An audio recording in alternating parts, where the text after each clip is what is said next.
जी नाज़रीन, इस वक्त मैं मौजूद हूँ, जैसे कि आप मेरे पीछे देख रहे हैं, ये टनल मौजूद है और इधर से जो है वो आमदोरफ्त होती है, जो कंटेनर्स आते हैं। ये देखिए पीछे पहाड़ है, यहाँ पे यकीन करें कि इतनी सर्दी है कि बोलना भी बड़ा मुश्किल काम है। आप देख सकते हैं कि पानी है, बर्फ़ है और कुछ नीचे आपको फ्रीजिंग साइड भी नज़र आ रही होगी कि किस तरह यहाँ पे फ्रीज हुआ है और पहाड़ों के ऊपर भी बर्फ़ है। लेकिन ये दुश्वार रास्ते, किस तरह इन दुश्वार रास्तों को आसान बनाया हुआ है एनएलसी ने, ताकि जो तिजारत है ट्रेडर्स के लिए और उसके साथ साथ जो हमारी बिजनेस कम्युनिटी है उनके लिए आसानियाँ पैदा की हुई ताकि वो लोग कारोबार जारी रखें। मईशत का पहिया, जिस तरह मैंने आपको पहले भी बताया, जो मईशत का पहिया है वो जारी और सारी है, क्योंकि सुस ड्राईपोर्ट की अगर बात की जाए ना, बड़ा अहम किरदार है, मेजर हब है और यहाँ से भी अच्छा खासा दूर है, कई किलोमीटर के फासले पे सुस ड्राईपोर्ट मौजूद है। और नीचे दिल तो कर रहा है मैं नीचे जाऊं, लेकिन यहाँ से जाने का जो रास्ता है वो थोड़ा आगे से जाना पड़ेगा। नीचे आप देख सकते हैं कि छोटे छोटे जो है वो किस तरह घर बने हुए हैं और यहाँ पे मैं देख रहा हूँ, मुझे नज़र आ रहा है कि मुझे नीचे भी पानी के बीच में भी मुझे फ्रीज, वो देखें। अभी जाएंगे हम लोग मज़ीद आगे, वहाँ जाके मैं आपको ज्वाइन करूँगा सुस ड्राईपोर्ट से, वहाँ से आपको दिखाऊँगा, मैं मिलवाऊंगा आपको जो एनएलसी के हमारे ऑफिसर हैं उनसे मिलवाऊंगा, उनके साथ साथ जो हमारे डीसी कस्टम है उनसे भी मुलाकात करवाऊंगा, उनसे भी जानूंगा हाल अहवाल किस तरीके से वहाँ पे वो लोग काम कर रहे हैं। रहिए आप लोग हमारे साथ, मंजर-ए-आम जारी।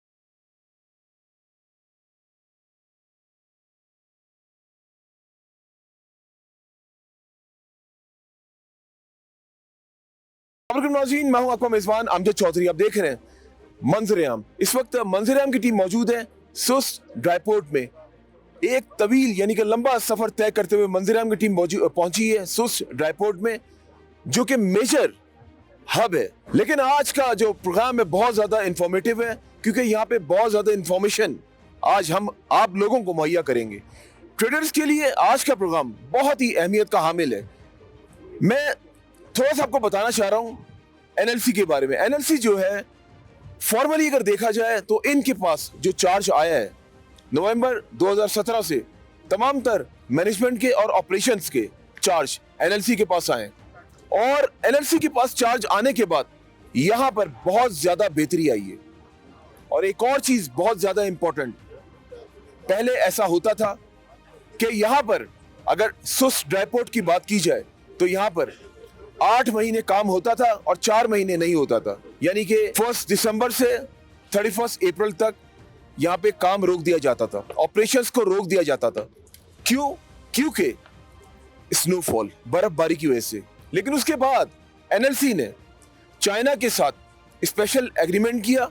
उस स्पेशल एग्रीमेंट में यह तय हुआ कि पूरा साल यहाँ पे काम किया जाएगा और यहाँ पे फैसिलिटीज जबरदस्त तरीके से यहाँ पे उनको मुहैया की गई हैं, ताकि जो ट्रेडर्स हैं वो आराम से यहाँ पे काम कर सके, जो स्टेक होल्डर्स हैं, कस्टम ऑफिसर्स हैं, तमाम तक को जो है एक अच्छे तरीके से फैसिलिटेट करके यहाँ पे वो अपने जो जितनी भी उनकी सरगर्मी है वो जारी और सारी रही। और मईशत का पहिया, अगर पाकिस्तान के मईशत के पहिए की मैं बात करूं तो यही से होता है। आज रहना है आपने मेरे साथ, लेकिन उसके लिए आप लोगों ने जुड़े रहना है मंजर-ए-आम की टीम के साथ। रहिए हमारे साथ, मंजर-ए-आम जारी है। जी नाज़रीन, जिस तरह मैंने अपने इंट्रो में आपको बताया, हम लोग यानी कि मंजर-ए-आम की टीम कराची से लंबा सफर तय करते हुए हम लोग आए ताकि आप लोगों को ज्यादा से ज्यादा सुस ड्राईपोर्ट की हम लोग आपको इंफॉर्मेशन दे सके। मेरे साथ इस वक्त मौजूद है मोहम्मद इकबाल साहब, जो कि एसोसिएशन के इंपोर्ट एक्सपोर्ट के सदर भी हैं और ख़ुद भी ये ट्रेडर हैं। आइए इकबाल साहब को खुशामदीद कहते हैं। इकबाल साहब, पहले तो आपको बहुत खुशामदीद कहते हैं। इकबाल साहब, इतनी ठंड है यहाँ पे और देख रहा हूँ मैं बर्फ़ के दरमियान हम लोग मौजूद हैं, और आप लोग तो काम कर रहे होते हैं। पहले मुझे ये बताएं कि बीइंग ट्रेडर आपको कोई मुश्किलात का सामना तो नहीं है? बिस्मिल्लाहिर्रहमानिर्रहीम।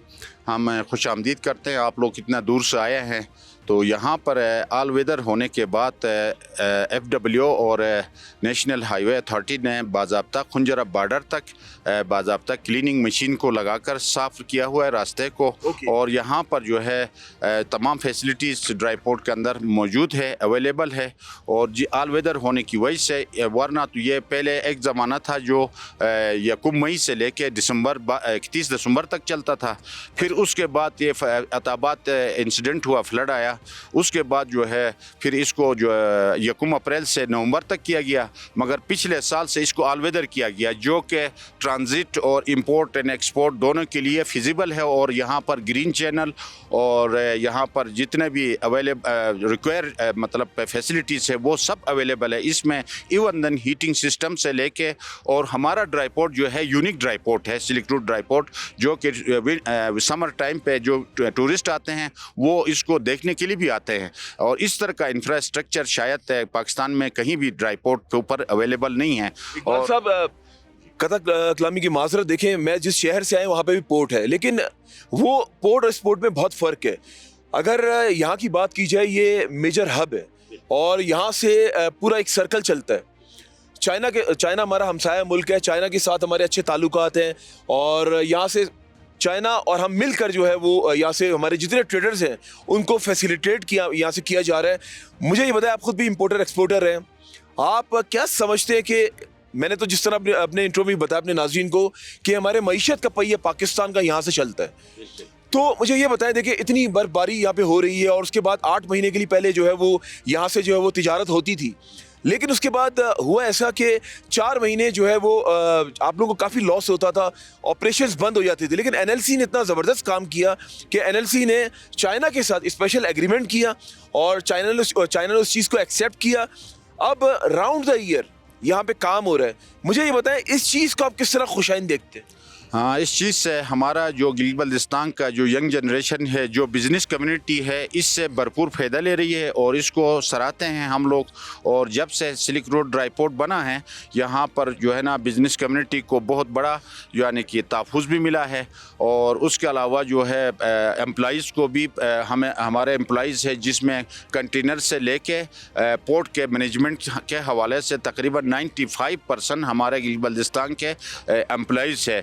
और पहले जो है 4 के 5 महीना बंद होता था। अभी अल्हम्दुलिल्लाह NLC और रियासत पाकिस्तान ने हुकूमत चाइना के साथ बात करके इसको अराउंड द ईयर जो है ना ऑल वेदर करके इसको फ्रूटफुल तरीके से बिज़नेस को लॉन्च किया है। और इसका फ़ायदा तमाम बिज़नेस कम्युनिटी जो पाकिस्तान के हैं, जो एक्सपोर्ट करते हैं, जो इंपोर्ट करते हैं, वो यहाँ से मतलब शॉर्ट रूट है, जो कि बाई सी अगर काम करे तो 2 से 2.5 महीना लगता है। जबकि कोई भी कंसाइनमेंट हो वो जो है काशगर से लेके इस्लामाबाद, लाहौर, पिंडी, पेशावर तक अगर मेरे ख्याल में ट्रांजिशन ऑफ टाइम जो है मेरे ख्याल में ज़्यादा से ज़्यादा 8 से 10 दिन का डेस्टिनेशन टाइम है।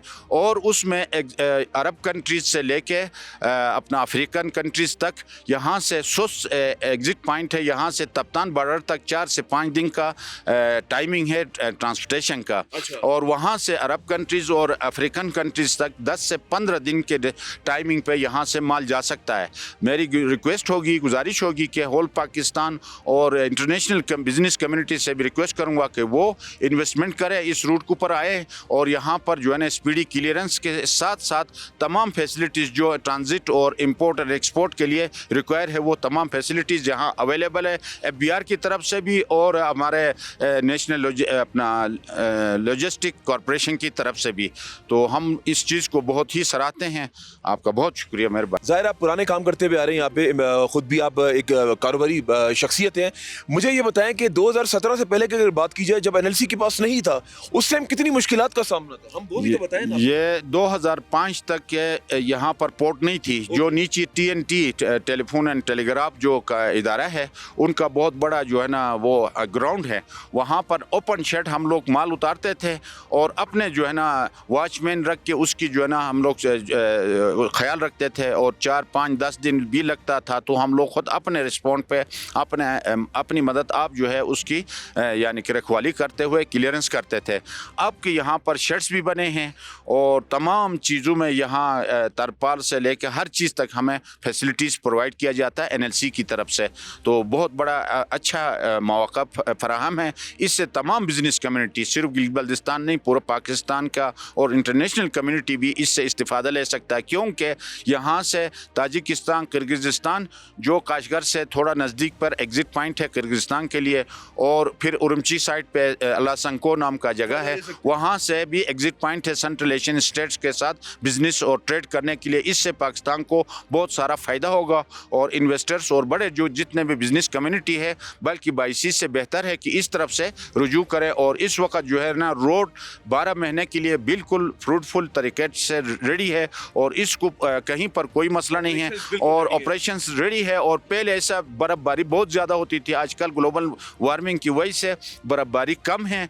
और साथ साथ जो है FW और नेशनल हाईवे अथॉरिटी और NLC की रिक्वेस्ट पे ये सारे मामला जो है ना बिल्कुल चल रहे हैं। इस वक्त पैसेंजर भी जो हमारे गिलगित-बल्तिस्तान से हो या पूरा पाकिस्तान से हो या टूरिस्ट हो, वो भी उनका आमद-रफ्त भी इस वक्त जारी व सारी है road. Thank you so much, बहुत शुक्रिया इकबाल साहब। बिल्कुल नाज़रीन, जैसे कि आप देख रहे हैं कि मेरे साथ थे इकबाल साहब। बात यह है कि मैं तो वो चीज़ें आपको दिखाऊंगा और बताऊंगा जो मैं खुद यहाँ पे आके देख रहा हूँ। जो रास्ता मैं देखता हुआ आया हूँ, जिस तरीके से NLC ने रोड्स को क्लियर किया हुआ है, जिस तरीके से बिजनेस कम्युनिटी को आपस में इंगेज करने के लिए उनको किस तरीके से अच्छे यहाँ पर माहौल दिया हुआ है, each and everything is perfect. मैं देख रहा हूँ अभी भी यहाँ पे जो है ट्रक्स वगैरह यहाँ पे आ रहे थे। स्टार्टिंग में जब मैं आ रहा था, यहाँ पे जो ट्रेडर्स हैं वो अपना काम कर रहे हैं। बिजनेस कम्युनिटी के लिए ये खुशाइन बात है। अभी मज़ीद बहुत सारी बातें होंगी आप लोगों से और शख्सियत से यहाँ पे आपको मिलवाऊंगा। रहिए आप लोग हमारे साथ, मंजर-ए-आम जारी है।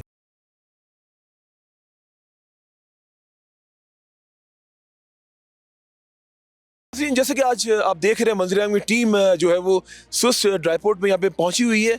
सर्दी में यहाँ पे यकीन करें कि मैं ये हैरान हूँ कि यहाँ पे लोग किस तरह काम कर रहे हैं, लेकिन जाहिर है जो कारोबारी हजरात उनको काम तो करना है। इस वक्त मुझे ज्वाइन किया है DC कस्टम उस्मान साहब ने। उनसे बात करते हैं क्योंकि जब भी कोई तिजारत करते हैं आप लोग तो उसके लिए जो है वो कस्टम का बड़ा अहम किरदार होता है और कस्टम क्लियरेंस वगैरह करवाना, टैक्सेशन, हर चीज़ का काम कस्टम के सुपुर्द होता है। आइए इनसे बात करते हैं।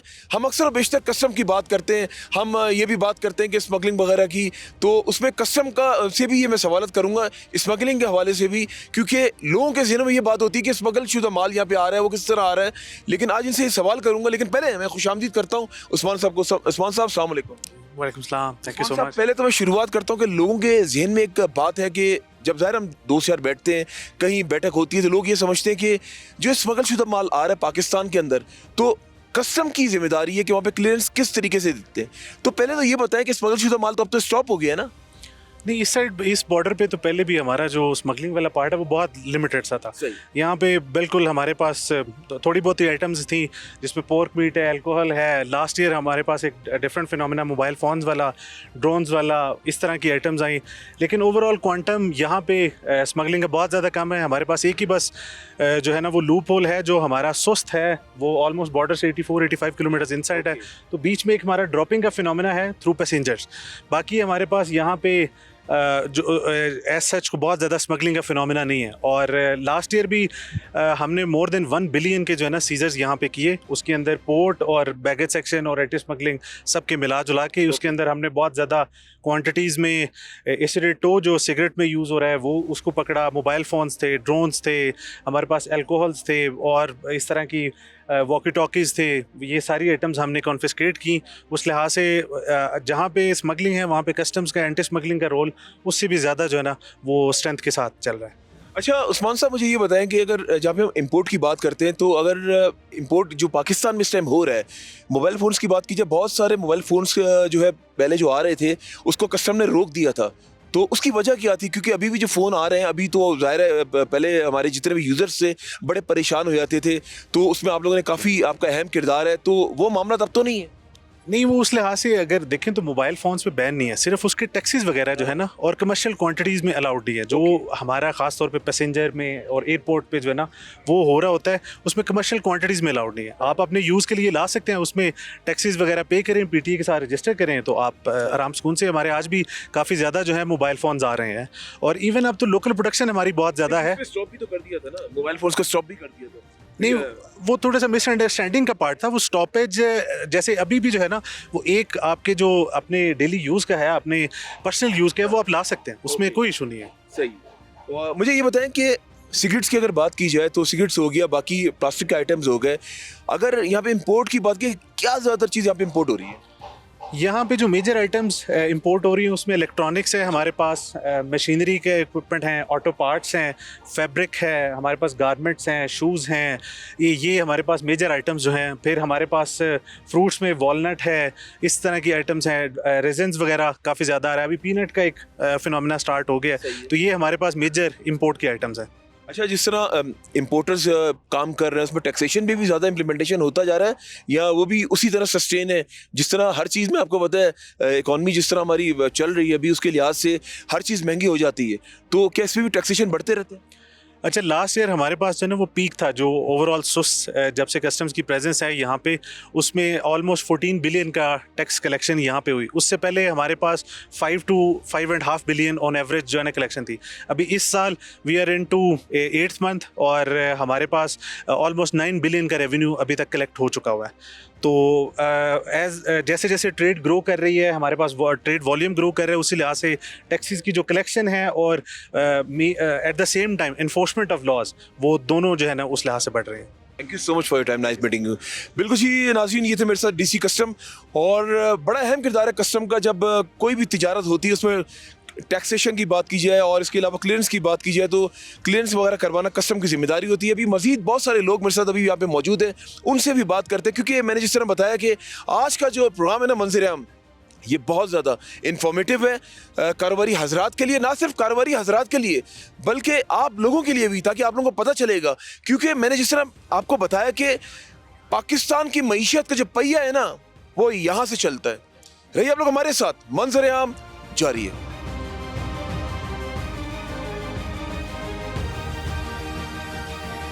जी नाज़रीन, जैसा कि आप देख रहे हैं मेरे पीछे ये खूबसूरत मनाजिर, सुस ड्राई पोर्ट में मौजूद हूँ और यहाँ पे NLC के मुझे ट्रक्स नज़र आ रहे हैं पीछे। आप देखें प्रॉपर यूनिफॉर्म में यहाँ पे जो है इनके एम्प्लॉयज़ यहाँ पे काम कर रहे हैं और अभी भी सर्विसेज जारी हैं। मैं ये सोच रहा हूँ कि इतनी ठंड में मुझे बोलना बड़ा मुश्किल लग रहा है, क्योंकि अल्फाज का चुनाव करना बड़ा मुश्किल काम है। सर्दी में बोलना और भी मुश्किल काम होता है। बोलना इसलिए मैंने ये बात कही है कि ये लोग किस तरीके से काम कर रहे हैं, लेकिन इसमें सारा क्रेडिट जाता है NLC को। NLC ने जिस तरीके से यहाँ पे अपने ऑपरेशंस को जारी रखा हुआ है, इनको फैसिलिटीज़ दी हुई हैं, उसकी वजह से यहाँ पे काम कर रहे हैं। जिस तरह अगर बात लास्ट ईयर की बात की जाए तो 8 महीने काम होता था, 4 महीने नहीं होता था, लेकिन उसके बाद इन लोगों ने इतना अच्छा प्रॉपर निज़ाम लेकर आए, चाइना से स्पेशल एग्रीमेंट किया, उसके बाद 365 डेज पूरा साल में यहाँ पे काम होता है। ये खुशाइन बात है, ये हमारी पाकिस्तान की मईशत के लिए भी ये बहुत अच्छी बात है। मेरे साथ मौजूद है एक और अहम शख्सियत जिनका नाम है सुमेर अब्बास साहब, जो कि मैनेजर कस्टम है। उनकी बड़ी भारी जिम्मेदारी है। अभी ऑफ द कैमरा वो मुझे बता रहे थे कि वो तो ट्रक्स भी जाके खुद रोकते हैं, वो बहुत सारे काम ये खुद करते हैं। आइए इनसे बात करते हैं और इनसे पूछते हैं जो सवाल मेरे जहन में, और मेरी कोशिश होगी कि जो कारोबारी हजरात हैं उनके लिए आज का प्रोग्राम बहुत बेनिफिशियल है और आप लोगों के लिए भी बड़ा इंफॉर्मेटिव प्रोग्राम है। सुमेर साहब, पहले तो आपको मैं खुशामदीद कहता हूँ। शुक्रिया। वालेकुम अस्सलाम। सुमेर साहब, आपका बड़ा अहम किरदार है यहाँ पे, क्योंकि जिस तरह आपने मुझे ऑफ द कैमरा बताया कि आप एक एक चीज़ को खुद लुक आफ्टर कर रहे हैं, एक भारी जिम्मेदारी आपके शोल्डर्स पे। मुझे ये बताएं कि ये निज़ाम ऐसा निज़ाम है क्योंकि इसी से हमारे पूरे पाकिस्तान का, मैंने कहा ना, पहिया चलता है। मैं जब सुबह सवेरे से यहाँ पे मौजूद हूँ, मैंने देखा नाज़रीन यहाँ पे ट्रक्स जा रहे आ रहे थे, NLC अपना काम कर रहा है, और जिस तरीके से यहाँ पे हमारी तिजारती हमारे और भी मेरे यहाँ पे लोग यहाँ पे मौजूद हैं। जिस तरह मैंने भी एक इकबाल साहब से आपको मिलवाया जो कि ट्रेडर हैं, वो जिस तरह यहाँ पे काम कर रहे हैं, उन्होंने बताया बड़े मुतमईन हैं। सुमेर साहब, बीइंग मैनेजर कस्टम, मुझे ये बताएं कि आपकी क्या क्या जिम्मेदारी है? सर मेरी जिम्मेदारियों में जो मेन अहम चीज़ शामिल है वो जो ट्रेडर पाकिस्तान का या इवन बाहर का भी कोई ट्रेडर होता है उसकी अगर कोई एक्सपोर्ट या इंपोर्ट दोनों शामिल हैं उनकी डॉक्यूमेंटेशन इस तरीके से तैयार करना कि वो किसी भी कस्टम चेक पॉइंट में भले वो अंदरून मुल्क हो भले वो बैरून मुल्क हो उसमें कोई खलल ना आए और वो बेहसन तरीके से शॉर्टेस्ट ट्रांजिट टाइम के अंदर पाकिस्तान या जिस डेस्टिनेशन में बैरून मुल्क जाना है वो जा सके। और ये जो डेली के यहाँ पे ट्रक्स वगैरह आते हैं इनको चेक एंड बैलेंस करना, क्लियरेंस इनकी सारी करना, इनका इन आउट करना, इसमें क्या क्या चीज़ें चेकिंग की जाती है? सर इसमें गाड़ी की फिटनेस सबसे बड़ी ज़्यादा ज़रूरी होती है जिसमें कि वो ऑल वेदर रूट पे चल सके। उसमें ड्राइवर के साथ जो सबसे बड़ा होता है कि ड्राइवर की अपनी फिटनेस वो चेक, ड्राइवर का पासपोर्ट्स का, वीज़ास का सारे का सारा हिसाब किताब वो चेक करना कि इसके पास वैलिड वीज़ास मौजूद हैं या नहीं है। तमाम डॉक्यूमेंटेशन जो डिफरेंट कंट्रीज़ के हवाले से उनको चाहिए होते हैं वो आया उनके पास मौजूद हैं या नहीं है। गाड़ी मेरी फिट है in terms of movement towards other countries और उनके जो लॉज हैं उनको आया वो अडेयर कर सकते हैं या नहीं कर सकते।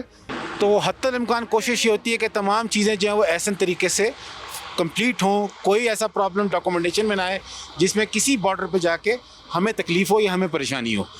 तो ट्रांजिट टाइम को रिड्यूस करना होता है जहाँ हम कोशिश ये करते हैं जिस तरह हम अफगानिस्तान से जाया करते थे 13 दिन में, यहाँ पे भी हम कोशिश करते हैं कि कराची से अगर मैंने चाइना कोई चीज़ लेके जानी तो मैं 8 दिन के अंदर लेके जा सकूँ और पहुँचा सकूँ डेस्टिनेशन के अंदर। मैंने कज़ाकिस्तान जाना है या मैंने बाकी कंट्रीज़ में जाना है, वहाँ के कानून और सख्त हैं। तो मेरी कोशिश ये होती है कि उन कानूनों पे सारा का सारा अमल दरामद, नॉलेज होगी तो काम होगा, नॉलेज नहीं होगी तो काम नहीं होगा। तो हम वो अपडेट अपने आप को रखते हैं उन कानून के हिसाब से ताकि मेरा कोई भी कार्गो रुके ना। अच्छा सुमेर साहब, मुझे ये बताएं कि जिस तरह आपने बात की है ड्राइवर्स वगैरह की, मैं सबकी बात करें एम्प्लॉयज़ को मैं देख रहा हूँ बड़े वेल ड्रेस्ड प्रॉपर तरीके से यहाँ पे पूरी प्रिकॉशंस का इस्तेमाल करते हुए अपनी सेफ्टी का ख्याल करते हुए लोग, मैं ये चीज़ें एक एक बारीकी में चेक कर रहा था क्योंकि मैंने ज़ाहिर अपने नाज़रीन को हकाइक से, हकीकत से आगाह करना है। लाखों लोग हम पे ट्रस्ट करते हैं, हमारा प्रोग्राम देखते हैं। मुझे ये मज़ीद बताएं कि इनकी जिस तरह आपने बताया कि एक एक चीज़ का हम लोग ख्याल रखते हैं। एक और बात, अहम सवाल आपसे मैं करने जा रहा हूँ कि ये जिस तरह यहाँ पे ये लोग काम करते हैं क्योंकि सर्दी बहुत ज़्यादा है, हीटिंग सिस्टम का आप लोगों ने इंतज़ाम कर दिया है जिससे ऑपरेशंस जारी रहते हैं।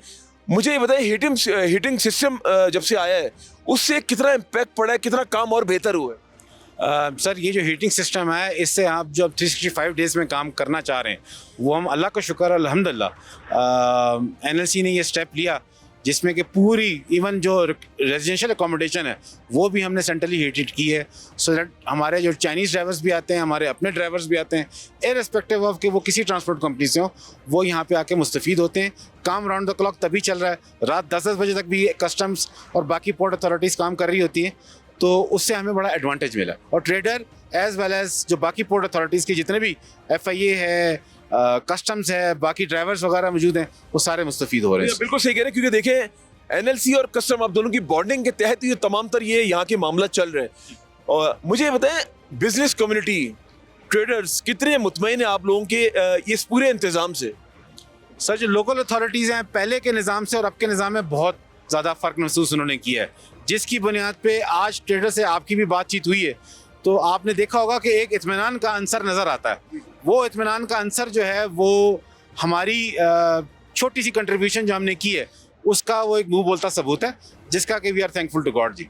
चलिए सर, हम वहाँ चलते हैं, देखा ट्रक्स वहाँ पे नाज़रीन रेडी मौजूद हैं और लोड हो रहे हैं और पूछते हैं कि सर ये मुझे बताएं सुमेर साहब, ये जो अभी ट्रक्स लोड हो रहे हैं अभी ये आए हैं या जा रहे हैं? ये अभी आए हैं और यहाँ पे अब अपनी इंस्पेक्शन और कस्टम प्रोसेस पूरा यहाँ पे कराएंगे, जिसके बाद जब इनकी DDs क्लियर हो जाएंगी उसके बाद ये पाकिस्तान इनवर्ट जिधर भी इन्होंने जाना है ये मूव करेंगे। ये कहाँ से आ रहे हैं? ये चाइना से आ रहे हैं जी। चाइना से जी। और इसमें क्या मौजूद है? इसमें जी मूंगफली मौजूद है। हम जरा करीब जा सकते हैं? आइए नाज़रीन, आपको दिखाते हैं। चाइना की मूंगफली है, चाइना की मूंगफली आपको दिखाते हैं। नाज़रीन आप देख सकते हैं यहाँ पे जो है वो मूंगफली जो है वो अभी तमाम तर यहाँ पे जो डॉक्यूमेंटेशन इंस्पेक्शन यहाँ पे हो रहा है। सुमेर साहब आप भी इधर आ जाए। ये ट्रक्स जो है यहाँ पे इनकी चेकिंग का जो सिलसिला वो जारी और सारी है। 3 ट्रक हैं चाइना से जी अभी चाहें। और ये कितनी क्वांटिटी होगी सर? ये अप्रॉक्सीमेटली 20 टन होना चाहिए जी। कितनी? 20 टन। अच्छा मुझे ये बताएं यहाँ से ये जब आता है तो ये कहाँ जाता है पाकिस्तान में? पाकिस्तान में डिफरेंट लोकेशंस हैं इनकी, ज़्यादातर इस्लामाबाद, मंडी वगैरह जिधर भी हैं ये चीज़ें जाती हैं। लोकल जीपी पॉपुलेशन भी जो इसका इस्तेमाल करती है, तो ये यहीं पे बेसिकली इनका कंट्रीब्यूशन काफ़ी हो जाता है, यूजेज काफ़ी यहाँ पे ही हो जाता है, लोकल पॉपुलेशन में ही हो जाता है ये। अच्छा सुमेर साहब, कोई खास बात बताना चाहेंगे बिजनेस कम्युनिटी को, हमारे नाज़रीन को? बिज़नेस कम्युनिटी को जो सबसे अहम बात है वो मैं ये बताना चाहता हूँ कि आपको बहुत अपॉर्चुनिटीज़ हैं चाइना के थ्रू सेंट्रल एशिया रिपब्लिक्स के अंदर दाखिल होने के लिए, जिसके बुनियाद पे आपका कारोबारी इन्हिसार और जो एक्सपेंशन आप खुद अपने तौर पे करना चाहते हैं वो इस रूट के तहत करते हुए आप कर सकते हैं, चाइना से सेंट्रल एशिया की तरफ। सेंट्रल एशिया की तरफ। और उससे आपको एडवांटेज ये होगा कि आपका अपना कारोबार बूस्ट, जो आप पहले डिफरेंट रूट के ऊपर डिपेंडेंट हुए करते थे, आप इस रूट को अपनाते हुए वो चीज़ों को एक्सपेंड कर सकते हैं। मैं एक चीज़ और इंट्रोड्यूस यहाँ पे करना चाहूँगा और ये आगाही अपने लोगों को देना चाहूँगा कि TIR रजीम एक ऐसा रजीम है जिसमें कि एक सामान जहाँ वेयर हाउस से लोड होता है वहाँ पे सील होके उस वेयर हाउस पे जाके सील टूटती है जहाँ पे उसने पहुँचना होता है, रास्ते में वो नहीं खुलता है अनलेस एंड अनटिल उसमें कोई ऑब्जेक्शन ना हो। ये एक बड़ा सिक्योर मामलात हैं जिसके तहत आप दुनिया के किसी भी कोने पे अगर जाना चाहें तो आप जा सकते हैं। और NLC पिछले 5 साल से लगातार बेसिस पे इस पे काम करते हुए इतना तजर्बा गेन कर चुका है कि हम शॉर्टेस्ट पॉसिबल रूट्स में तमाम ममालिक के अंदर अपनी तरसील कर रहे हैं और लोगों का एतमाद हमारे ऊपर आ रहा है। अच्छा, जिस तरह आप जानते हैं सुमेर साहब कि लास्ट कुछ ईयर से पहले की अगर बात की जाए तो आपको पता हो कोरोना एक ऐसी वबा ने पूरी दुनिया को जो है वो लपेट में ले लिया था, उसके साथ साथ पाकिस्तान को भी। तो उसके बाद जाहिर है थे मईशत पे बड़ा अहम इम्पैक्ट पड़ा था, हमारी मईशत पे भी पाकिस्तान की। लेकिन अभी प्रेजेंट की अगर बात की जाए तो अभी प्रेजेंट हम क्या समझते हैं कि इंपोर्ट हमारी क्योंकि वो जो एक टेन्योर था कोरोना का उसमें काफ़ी जो है वो हमारा लो चला गया था। तो अभी अगर वॉल्यूम की बात की जाए कितना अप हुआ इंपोर्ट का? सिग्निफिकेंटली जी, तकरीबन अभी हम अगर देखें पिछले 24-25 के हिसाब से अगर देखा जाए तो हमारी सिग्निफिकेंट इंप्रूवमेंट है, तकरीबन 11% का ओवरऑल इम्पैक्ट आया है हमारा पॉजिटिव की तरफ, ओवरऑल एक्सपोर्ट जो चाइना के थ्रू जा रही है। अच्छा। लेकिन ये मज़ीद और ऊपर जा सकती है। हम अभी चाइना का टोटल वॉल्यूम जो हम अगर लेते हैं तो उसके अगेंस्ट में हम इस रूट के ऊपर हार्डली 0.5% का हमारा वॉल्यूम बनता है। सही है। ये 5% तक जा सकता है। अच्छा, FWO की जहाँ पे बात आती है तो FWO का कितना अहम किरदार है?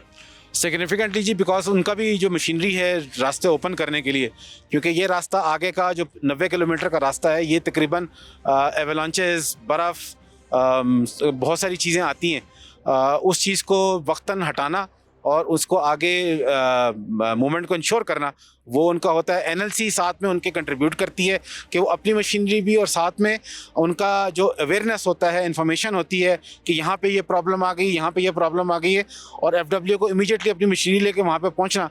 तो दोनों ऑर्गेनाइजेशन अपने आप को एक किस्म का कंपनसेट कर रही होती हैं, और जिसकी बुनियाद पे हम जो हैं वो अब इस पोजीशन में हैं कि 1 साल हमने लगातार चला के देखा और अब हमारे में इतनी हिम्मत है कि हमने अगले साल लगातार बेसिस पे, बाकी भी अंदर जितने आएंगे हम इस पे लगातार बेसिस पे चलाएंगे। अच्छा सुमेर साहब, एक मेरा लास्ट क्वेश्चन आपसे, बड़ा इंपॉर्टेंट क्वेश्चन कि एम्प्लॉयमेंट में भी बड़ी यहाँ पे बेहतरी आई है, एम्प्लॉयमेंट बढ़ रही है यहाँ पे। जाहिर है जिस तरीके से काम चल रहा है, जिस तरीके से काम आगे नाज़रीन बढ़ रहा है, उस तरह यहाँ पे मुलाजमत के मौके भी फराहम किए जा रहे हैं। तो उसमें कितनी इन्वेस्टमेंट हुई, कितना रेशियो बढ़ा है? लोकल पॉपुलेशन ने मैक्सिमम कंट्रीब्यूशन यहाँ की है ही इस लोकल जीपी वालों की। इसमें अभी इस वक्त पोर्ट में काफ़ी ठीक ठाक इजाफा अगर मैं देखूँ तो लोडर हाउ मच परसेंटेज? मेरे ख्याल से 25 से 30% एडवांटेज इसमें यहाँ पे अभी इनिशियली आया है और अभी आ रहा है। ज्यों ज्यों एक्सपेंशन पोर्ट की होती जा रही है, उस पोर्ट में मैक्सिमम लोग इस सराउंडिंग एरिया के, भले वो सुस्त के हों, भले वो निगार के हों, भले वो हुंजा के हों, किसी जगह के भी हों, वो लोग इंशाल्लाह इस जो हम इस वक्त तारीख रकम कर रहे हैं उस तारीख रकम में उनका भी कंट्रीब्यूशन मौजूद होगा। आने वाले दिनों में सुस ड्राई पोर्ट को अब और मजीद कैसा देखते हैं? इंशाल्लाह state of the art, international standard के साथ मिलता हुआ और पाकिस्तान की मीशत।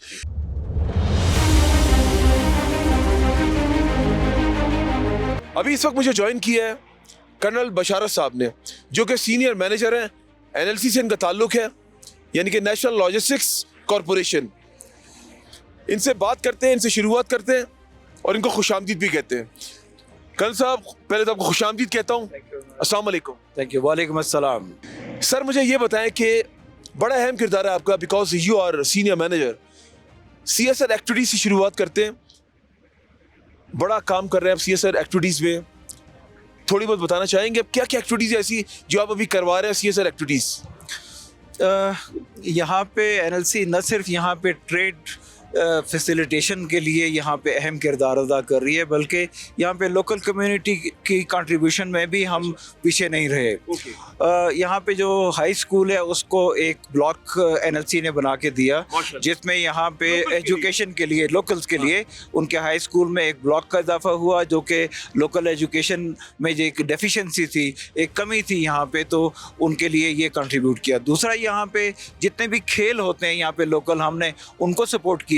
यहाँ पे टूर द खुंजराब एक हुआ, उसमें NLC ने भरपूर हिस्सा लिया और उनको सपोर्ट किया। यहाँ से खुंजराब टॉप से लेके सुस्त तक, और उसके अलावा यहाँ टूर द खुंजराब के अलावा यहाँ पे मैराथन रेस हुई, उस मैराथन रेस को हमने सपोर्ट किया। तो यहाँ पे जो हेल्थ की फैसिलिटीज़ हैं, इवन उनको गाय बगाए जो भी ज़रूरियात होती हैं हम उनको सपोर्ट करते हैं।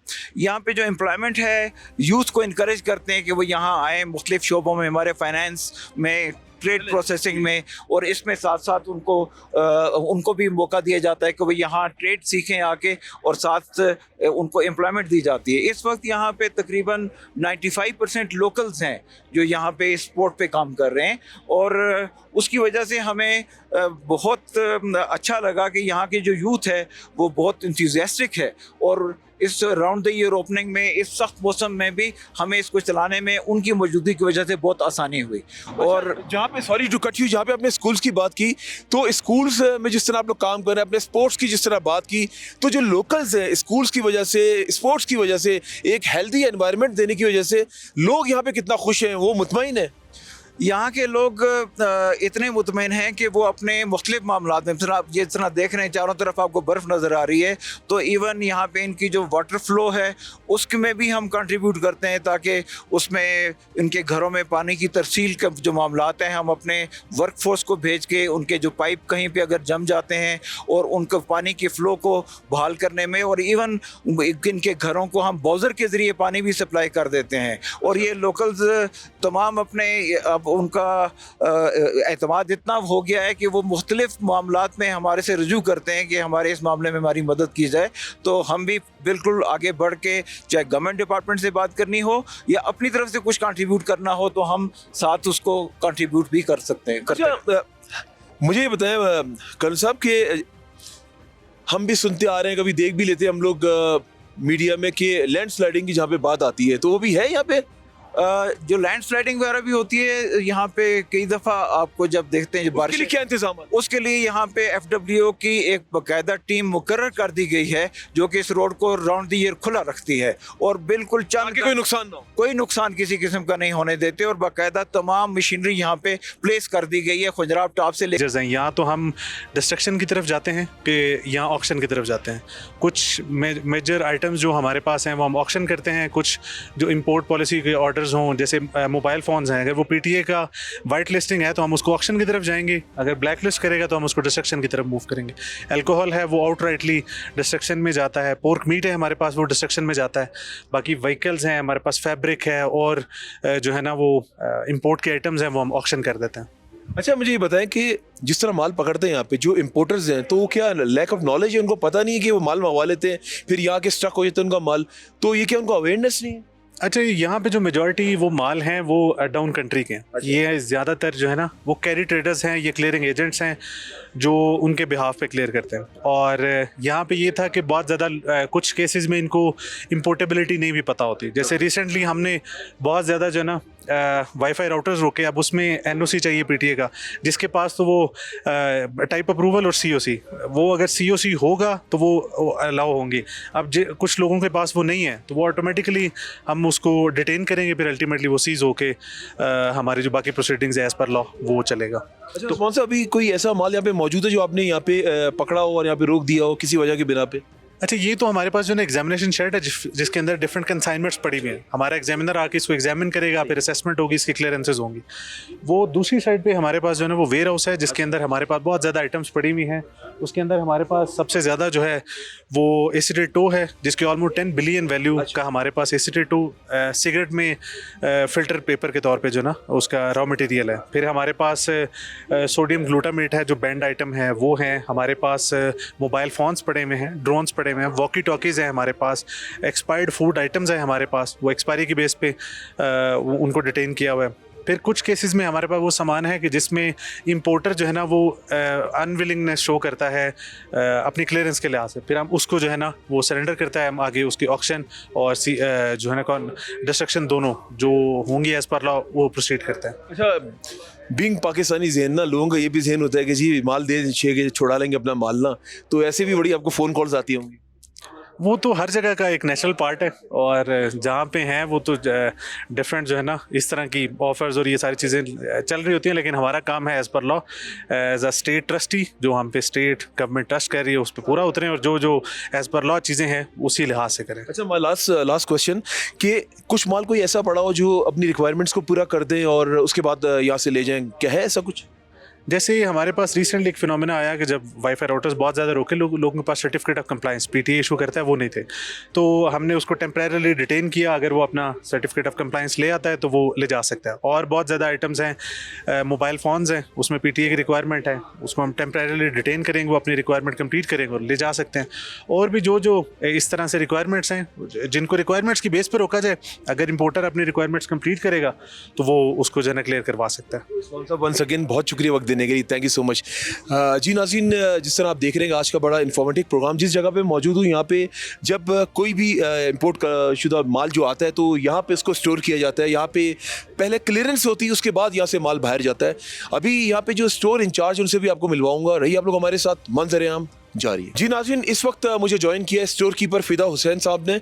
उनसे बात करते हैं, इनकी बहुत अहम जिम्मेदारी है क्योंकि इसका पूरा चेक एंड बैलेंस जो है वो फिदा हुसैन साहब के पास है, इनकी जिम्मेदारी है, भारी जिम्मेदारी है। फिदा साहब, आपको पहले तो मैं खुशामदीद कहता हूँ मंजर-ए-आम प्रोग्राम में और अस्सलाम वालेकुम। अस्सलाम वालेकुम सर, कैसे? फिदा साहब, मुझे ये बताएं, बड़ी भारी जिम्मेदारी है आपके शोल्डर्स पे क्योंकि ये जितना भी यहाँ पे माल मौजूद है इंपोर्टर्स का, तो इसको किस तरीके से आप लुक आफ्टर करते हैं, किस तरीके से अपनी टीम को आप कहते हैं? बिस्मिल्लाहिर्रहमानिर्रहीम। देखिए, बिल्कुल आपने सही बात की, काफ़ी टफ़ ड्यूटी है, लेकिन ये है कि हमारे पास जो वेयर हाउस में हम यहाँ पे 2 से 3 एम्प्लॉयज़ हैं। हमारी मेन ड्यूटी ये है कि सामान आ जाए, अनलोड हो और उसकी रखवाली हम करें प्रॉपर तरीके से, जहाँ पड़ी हुई है जिस तरह पड़ी हुई है, उसके बाद कस्टम एग्जामिनेशन और लोडिंग गेट आउट तक की हमारी जिम्मेदारी है सर यहाँ। क्योंकि देखिए ना, कोई चीज़ कम हो जाए तो वो आपको जवाब देना है। जब ट्रक से ऑफलोड होता है फिर उसको अंदर लेकर आते हैं, आप उसको पूरा चेक एंड बैलेंस करते हैं, आपकी टीम चेक एंड बैलेंस करती है, तो एक भारी जिम्मेदारी आपके शोल्डर्स पे। मुझे ये बताएं, आपके अंडर में कितने लोग यहाँ पे काम करते हैं? सर हम टोटल यहाँ पे 12 से 15 है स्टोर सुपर। इस एरिया में हम 3 बंदे काम कर रहे हैं। अच्छा, इस एरिया में आप 3 बंदे काम जी करते जी हैं। जी। तो यहाँ पे जितना भी है भाई, यहाँ पे माल जो है ये रखा हुआ है, ये किस नौइयत का, क्या क्या चीज़ें इसके अंदर? सर ये तकरीबन मिक्स आइटम्स हैं, जिस तरह आप देख रहे हैं इसमें गारमेंट्स भी हैं। ये देख रहा हूँ मैं, पीछे इधर है ज़रा, ये मुझे बाइक का मोटर बाइक ये चाइना से आई है जी, ये मोटर बाइक चाइना से ही हैं। अब इसी कंसाइनमेंट में आप देखें, मोटर बाइक भी है, गारमेंट्स भी हैं, साथ में कुछ कार्टन्स हैं मोबाइल एक्सेसरीज़ के, तकरीबन डिफरेंट है। और कुछ आते हैं 1 आइटम, कुछ आते हैं मिक्स। सही जी। और अगर ये बल्क में ये चीज़ें आती होंगी तो मिक्स आइटम्स है, लेकिन ज़्यादातर क्वांटिटी कौन सी है? सर वो एक है कि सीजनल आता है। इस टाइम पे जो हमारे पास आ रहा है, ज़्यादातर वॉलनट्स आते हैं, पीनट्स आते हैं, राइजन्स आते हैं, और सर्दियों में फिर जो है ना हमारे गारमेंट्स ज़्यादा आते हैं, कोट्स जर्सी वगैरह ज़्यादा आते हैं। और ड्यूटी टाइमिंग्स क्या है आपकी? ड्यूटी सर हमारी 9 to 5 है, बट ये है कि काम जिस तरह अगर चले तो हमने अपनी ड्यूटी देनी है। फिर तो 24 घंटे भी 24 घंटे सर। कोई मैसेज देना चाहेंगे? बस कुछ नहीं, पाकिस्तान जिंदाबाद। पाकिस्तान ऑलवेज जिंदाबाद। बिल्कुल जी नाज़रीन, ये थे मेरे साथ फिदा हुसैन। और जिस तरह आप देख रहे हैं यहाँ पे जब ऑफलोड होता है उसके बाद जो है सारा जो माल यहाँ पे अंदर जो है इसको स्टोर किया जाता है, फिर उसके बाद कस्टम की भारी जिम्मेदारी शुरू हो जाती है। यहीं पे चेक एंड बैलेंस होता है, क्लियरेंस यहाँ से होता है, उसके बाद जो है माल यहाँ से बाहर जाता है। और आप यहाँ पे जिस तरह मैंने दिखाया कि चाइना से मोटर बाइक आई, इस तरह पता नहीं कितनी यहाँ पे चीज़ें यहाँ पे मौजूद हैं जो चेक एंड बैलेंस की जा रही हैं, और ये हाल ही में आई होंगी। उसके बाद ये चेक एंड बैलेंस की जा रही है, उसके बाद जो है फिर जो इम्पोर्टर है उनके हवाले ये की जाएंगी। अभी भी बहुत कुछ बाकी, आपने रहने मेरे साथ। मंजर-ए-आम बहुत अहम जगह पे यहाँ पे मौजूद हूँ। आप जैसा कि मेरे पीछे देख रहे हैं, चीज़ तो नहीं है, एक बार फिर से मेरे साथ मौजूद हैं सुमेर अब्बास साहब। सुमेर साहब, आपको वंस अगेन खुशामदीद कहता हूँ। कंटेनर अंदर आ रहा है, स्कैनिंग मशीन का जो अमल जारी है। मुझे ये बताएं, एक वक्त पे अगर बात कीजिए, ये मशीन जो लगी है, ये डेली कितने कंटेनर आते हैं? सर वॉल्यूम के ऊपर डिपेंड करता है। अगर वॉल्यूम भी आएगा, ये वॉल्यूम सारा निकालेगा। डे में जितनी गाड़ियाँ आती हैं सबकी सब इररिस्पेक्टिव ऑफ 50 हो 100 हो, ये सारी गाड़ियाँ निकालेगी। ये राउंड द क्लॉक चलने की कैपेसिटी रखता है। स्कैनिंग मशीन से जब ये गुजरता है उसके बाद क्या होता है? जब ये स्कैनिंग मशीन से गुजरेगा तो बाकायदा इसका पूरा इमेज ऑटोमेटिकली जो कस्टम का सिस्टम है उस पर अपीयर करेगा। रिपोर्ट बनती है। उसमें डिटेक्ट होता है कि आया इसके अंदर कोई ऐसा मवाद तो नहीं है जो कि डिस्प्यूटेड है, या कोई ऐसा है जो कि नहीं होना चाहिए, जैसा नारकोटिक्स हो गई, इस तरह की कोई चीज़। तो वो जब कस्टम नोट करता है तो बाकायदा फिर इसकी एग्जामिनेशन होती है जिसमें कि ट्रक खुलता है। अदरवाइज अगर क्लियर है तो फिर कोई प्रॉब्लम नहीं है, फिर वो सीधा अप्रेजमेंट पे जा सकता है, डिपेंडिंग अपॉन कस्टम वो क्या कहती है। इससे टाइम की बचत आती है। अच्छा, इसमें अगर सज़ा की बात की जाए तो सज़ा क्या बनती है? क्योंकि जाहिर सी बात है, एक चीज़ गैर कानूनी तरीके से की जा रही तो उसकी सज़ा तो होती है ना। ड्यू डिलिजेंस करने के बाद सारा का सारा जितना भी मवाद होता है, जो केस बनता है, वो रिस्पेक्टिव थाने में जमा कराया जाता है। क्योंकि ये डोमेन ANF की है तो ANF उसी हिसाब से उस चीज़ के ऊपर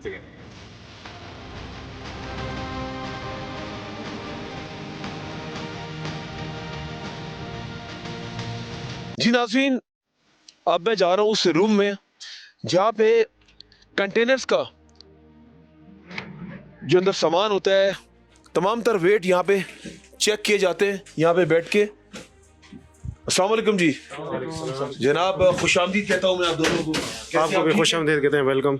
मुझे ये बताएं कि यहाँ पे जो भी एक कंटेनर आता है, यहाँ पे बैठ के आप लोग वेट चेक करते हैं। पहले मैं आपसे पूछूंगा, मुझे ये बताएं कि क्या उसका तरीकेकार होता है? सर चाइना से जो भी गाड़ी आती है ना सर, यहाँ पे आके उसका फर्स्ट वेट होता है सर। फर्स्ट वेट होके फिर अंदर जाता है सर गाड़ी, अंदर अनलोड होके फिर सेकंड वेट के लिए वापस यहीं पे आएगा सर। गाड़ी अनलोड होके फिर सेकंड वेट यहाँ पे होगा सर। यहाँ वेट होके गाड़ी पार्किंग में खड़ी होगी सर। फिर सुबह गाड़ी फिर दोबारा वापस चाइना जाएगी। अच्छा, कोई वेट का ऐसा है कि ओवर वेट होगा तो उसको रोक दिया जाएगा? ओवर वेट आज तक नहीं आया सर। आज तक नहीं आया? नहीं sir, according to the weight आया पूरा, जितना वेट आप लोगों ने उनको कहा हुआ है। जी सर, इतना ही आता है। कितना एक अगर अंदाजे के मुताबिक बता जाए कितना वेट अलाउ है? यहाँ पे तो 100 टन है ना सर। अच्छा, 80 टन भी आता है सर, 75 भी आता है, कभी 100 टन नहीं आया सर यहाँ पे। अच्छा, कभी 100 टन नहीं है? नहीं सर। चले जी, बहुत शुक्रिया। अस्सलाम वालेकुम जनाब। वालेकुम सलाम, कैसे हैं भाई? ठीक मुझे है। ये बताएं, आपकी क्या जिम्मेदारी है? मेरी भी यही सेम, इसकी जिम्मेदारी वही जिम्मेदारी है। हम ऐसी चाइना वेट पे होते हैं। अच्छा। और चाइना से जो भी कंटेनर आता है प्रॉपर उसका जो है ना वेट होता है, और उसका हम जो है ना वेट करके उनको भिजवा देते हैं। मतलब जिस तरह बाहर कंटेनर जो है वो लगाया जाता है, उसके बाद यहाँ से बैठ के पूरी मॉनिटरिंग करके पूरा वेट यहाँ से आप लोग एनालिस करते हैं कि आया वेट ओवर वेट तो नहीं, ओवर चेक मतलब ज़्यादा तो नहीं, फिर यहीं से रिपोर्ट पेश करता है? बिल्कुल जी, इधर से ही सेम वेट होता है, और उसके बाद जो है ना उसके बाद उसका सारा प्रोसीजर होता है। जो कंटेनर चाइना से आता है तो उसका वेट होता है, उसके बाद वो जाता है उधर अंदर, उधर अनलोड होता है। अच्छा। और उसी के हिसाब से जो है ना, हाँ, स्कैन उधर होता है। स्कैनर अलग है, ये जो है ना वेट है। लेकिन सबसे पहले जब गाड़ी आती होगी पहले वेट होता होगा ना? बिल्कुल वेट होता है, फिर स्कैनिंग होती होगी, वहाँ उसके बाद स्कैनिंग होती है। स्कैनिंग के बाद फिर चलते अंदर जी। बिल्कुल, मैं अंदर आ गया हूँ। एकदम से वाकई टेम्परेचर ही यहाँ पे चेंज है। आपको दिखाता हूँ, यहाँ पे मुख्तलिफ यहाँ पे रूम्स बने हुए जिसमें, और अंदर आके फ्लेक्सिबिलिटी भी हाथों में शुरू हो गई है। वरना बाहर मैं आपको सच में बताऊं, जिस ठंड में आज मंजरेम की टीम ने काम की है, वो भाई भी सामने मुस्कुरा रहा है। आप यकीन माने कि बोला भी नहीं जा रहा था, बोलना बड़ा मुश्किल काम था क्योंकि ठंड इतनी महसूस हो रही थी, मुंह से धुएं निकल रहे थे, लफ्ज़ों को चुनाव करना, समटाइम्स तो बात भी रुक रही थी उस सर्दी की वजह से। आइए चलते हैं, यह है पूरा बॉइलिंग सिस्टम जहाँ से पूरा ऑपरेट हो रहा है, और अच्छा सिस्टम लगाया है जिसकी वजह से अंदर का जो टेम्परेचर है वो इतना अच्छा टेम्परेचर है कि यहाँ पे जितने भी लोग काम कर रहे हैं, बड़ा फ्रेंडली एनवायरनमेंट में यहाँ पे काम किया जा रहा है। ये पूरा कॉरिडोर जो है ये इनका बनाया हुआ है, डिफरेंट डिपार्टमेंट से। ये एग्जामिनेशन ऑफिसर कस्टम्स का ही कमरा है, और इसके साथ साथ अगर देखा जाए यहाँ पे एक और सिस्टम लगाया हुआ है, ये भी बॉइलिंग सिस्टम। अच्छा, ये बड़ी अहम चीज़ आपको दिखा रहा हूँ मैं, गर्माइश निकल रही इसके अंदर से, जो अंदर सिस्टम लगा हुआ है ना, उसकी वजह से यहाँ पे एयर मुझे महसूस हो रही है। इस एयर की वजह से यहाँ पे पूरे कॉरिडोर में यहाँ पे जो है वो टेम्परेचर इतना है कि हम लोग यहाँ पे आराम से चल रहे हैं, फिर रहे हैं। जिस तरह मैंने बताया कि यहाँ पे आके हाथ पाँव भी हमारे चलना शुरू हो गए। ये एग्जामिनेशन ऑफिसर कस्टम का कमरा है और उसके साथ साथ अगर मज़ीद आगे जाएं मुख्तलिफ यहाँ पे कमरे, मैं असल में ये आपको दिखा इसलिए रहा हूँ, आपको बता रहा हूँ ताकि आपको पता चले ये जो हीटिंग सिस्टम, ये पूरा जो एक कॉरिडोर बनाया हुआ है यहाँ पे किस तरह लोग फ्रेंडली एनवायरनमेंट में काम कर रहे हैं। ये है प्रिंसिपल अप्राइजर इंपोर्ट एंड एक्सपोर्ट, और साथ साथ आगे भी आते जाए ताकि आगे भी हम दिखाते रहें। मुख्तलिफ कमरे यहाँ पे बनाए हुए हैं। ये सुपरिटेंडेंट कस्टम साहब का कमरा है, ये भी दिखाएं, बड़ी अहम जिम्मेदारी होती है इनकी। उसके साथ साथ यहाँ पे मुख्तलिफ और भी यहाँ पे रूम्स बनाए हुए जहाँ पे लोग बैठकर काम कर रहे हैं, क्योंकि बाहर का टेम्परेचर तो आपने देखा है और आपको दिखाया मैंने, आपको बताया भी, -डिग्री टेम्परेचर। बिल्कुल नाज़रीन, जो मैंने आपसे एक बात की थी ना कि 8 महीने यहाँ पहले काम चलता था, पहले 8 महीने यानी कि 2025 की मैं बात कर रहा हूँ, 4 महीने काम नहीं चलता था। तो लेकिन अब जिस जगह पे मैं मौजूद हूँ, ये पूरा सिस्टम लगाने की वजह से यहाँ पे लोग अब पूरा साल आराम से काम कर रहे हैं, क्योंकि अंदर भी बाहर इतनी ठंड है। जब ये अगर सिस्टम नहीं होता, काम करना बड़ा दुश्वार था, बहुत मुश्किल काम था, क्योंकि मैंने आज देख लिया कि बाहर जो जिस तरीके से ठंड थी, -डिग्री यहाँ पे टेम्परेचर है, लोग किस तरह काम करते होंगे जब यहाँ पे बॉयलिंग सिस्टम नहीं होगा। मैं तो सलाम पेश करता हूँ, तभी तो 4 महीने के लिए बंद कर दिया गया था पूरा, यहाँ पे लोगों को जो कोई ऑपरेशंस नहीं हो रहे थे। ये है वो पूरी जगह जो बार बार मैंने आपको बताया कि अब 4 महीने जो पहले काम नहीं हो रहा था, अब काम हो रहा है 365 डेज, पूरा साल, राउंड अ ईयर, इस सिस्टम की वजह से। ये तमाम तर चीज़ें आज दिखाई आपको मंजरान प्रोग्राम में। आपने देखा कि जो NLC के ऑफिशियल्स हैं उन्होंने आपको कितने अच्छे तरीके से मेरे सवालात के जवाब दिए। उनके साथ साथ DC कस्टम्स उन्होंने किस तरीके से जवाब दिए। इम्पोर्टर्स के लिए आसानियाँ पैदा की हैं, इम्पोर्टर्स को बताया, इम्पोर्टर्स को एक एक चीज़, क्योंकि ज़ाहिर है कैमरा जो है ना एक बड़ी नायाब चीज़ है जो बड़ी इंफॉर्मेशन घर बैठे लोगों को मुहैया करता है। आज हमने भी कोशिश की कि आप लोगों को बहुत सारी चीज़ें बताएं, दिखाएं कि किस तरह सुस ट्राइपोर्ट यहाँ पे काम कर रहा है, और ये बहुत अहम किरदार है NLC का, क्योंकि NLC ने जिस तरह जब से टेक ओवर की है फॉर्मली, जब उनके बाद 2017 में आया, उसके बाद से लेके अब तक लगभग ये हो गए तकरीबन 8 साल के अरसे में NLC ने निज़ाम ही चेंज कर दिया यहाँ पे, और बहुत ज़बरदस्त तरीके से ये लोग काम कर रहे हैं।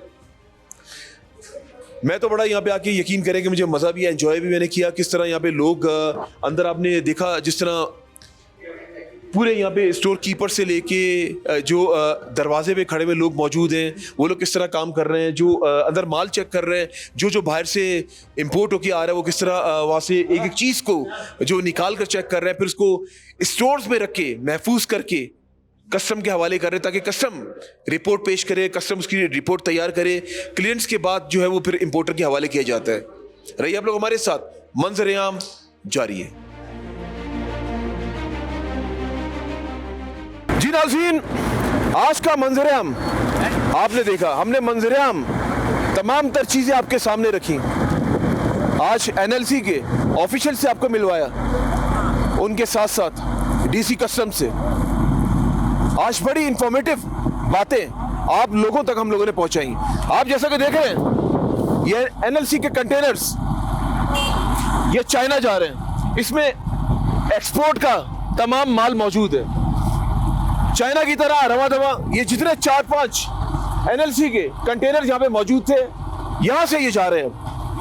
आज मंजर-ए-आम की टीम का सफर भी बहुत अच्छा गुजरा, कराची से सुस्ट ड्राईपोर्ट तक का ये खूबसूरत मनाजिर कैमरे की आंख ने महफूज किए और आप लोगों को हम लोगों ने दिखाए भी।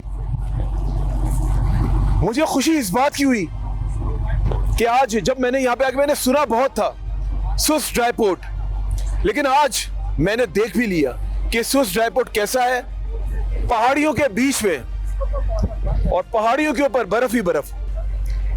इस सर्दी में यहाँ पे NLC, उनकी टीम, कस्टम्स की टीम और दीगर इदारे यहाँ पर काम करते हैं। आज आपको एक एक चीज तफसीलन बताई, बहुत एंजॉय किया हम लोगों ने भी, हमारी नॉलेज में भी इजाफा हुआ। जो हम लोग सिर्फ पढ़ते थे या टीवी पर देखते थे, लेकिन जब यहाँ पर आए, यहाँ पर आके पता चला कि यहाँ की जिंदगी है कैसी, क्योंकि कराची से अगर यहाँ तक का सफर आप मुझसे पूछे एक लंबा सफर है। ये सफर करने का मकसद सिर्फ आप लोगों को दिखाना था कि हमारा सुस्त ड्राईपोर्ट किस तरह काम कर रहा है। उम्मीद करते हैं आज का मंजर-ए-आम प्रोग्राम सुस्त ड्राईपोर्ट से आप लोगों को बहुत पसंद आया होगा। इसी के साथ अपने मेजबान अमजद चौधरी और मेरी टीम को इजाजत दें, और जब भी दुआ के लिए याद उठाएं मुझे और मंजर-ए-आम की टीम को अपनी दुआओं में जरूर याद रखिएगा। अल्लाह हाफिज़ नासिर, पाकिस्तान जिंदाबाद।